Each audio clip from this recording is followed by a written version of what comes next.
Hi all, எப்படி இருக்கீங்க?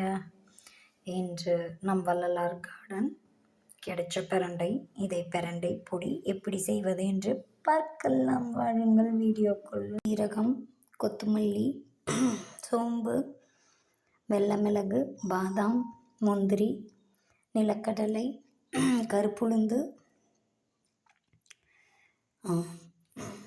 கடலப்பருப்பு, வெள்ளை மிளகு, ஓமம், எள்ளு, கசகசா, சோம்பு அனைத்தையும் 2 ஸ்பூன் எண்ணெய் ஊற்றி நன்கு ரோஸ்ட் செய்து கொள்ளலாம். வரமிளகாய், பொட்டுக்கடலை அனைத்தையும் சேர்த்து நன்கு எண்ணெய் ஊற்றி ரெட் கலராக வறுத்து கொள்ளலாம். பிரண்டை க்ளீன் செய்ததும் இந்த அளவு கிடைத்துள்ளது. இதை நன்கு நெய் ஆட் செய்து ட்ரை, அதாவது நல்லா கிறிஸ்பியாக ரோஸ்ட் செய்து கொள்ளலாம். இப்படி அதை க்ரஷ் பண்ணிங்கன்னா அது பொடியாகணும், அந்த அளவுக்கு ரோஸ்ட் செய்து கொள்ளலாம்.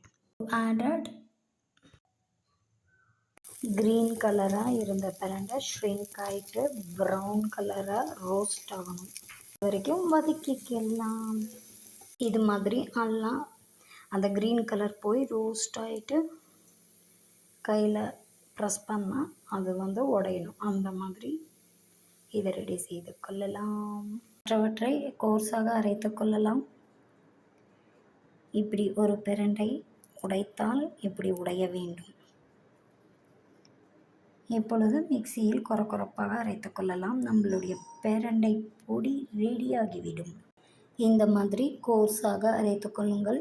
வேண்டுமானாலும் நைஸாக அரைத்து கொள்ளலாம். புளி ஆட் செய்ய வேண்டாம். இது மருத்துவ பொடியாக நாம் யூஸ் செய்ய போகிறோம். சூடான சாப்பாட்டில் நெய் ஊற்றி இதை சேர்த்து சாப்பிடலாம். இல்லை இட்லி, தோசை இதற்கும் இதை சேர்த்து சாப்பிடலாம். Bye all, stay safe, be cool, enjoy. நாளை மற்றொரு வித்தியாசமான காணொளியில் சந்திக்கலாம். பிரண்டை பொடி கண்டிப்பாக அனைவரும் நம் டைனிங் டேபிள் வைத்துக்கொண்டு டெய்லி சிறிதளவு 1/4 ஸ்பூனாவது சாப்பிடுங்கள். உடல் ஆரோக்கியத்துக்கு ரொம்பவும் நல்லது. பாய். எல்லா உயிர்களும் இன்புற்று வாழ்க. வள்ளல் மலரடி வாழ்க வாழ்க. அரட்பெருஞ்சோதி அரட்பெருஞ்சோதி தனிப்பெருங்கருணை அரட்பெருஞ்சோதி.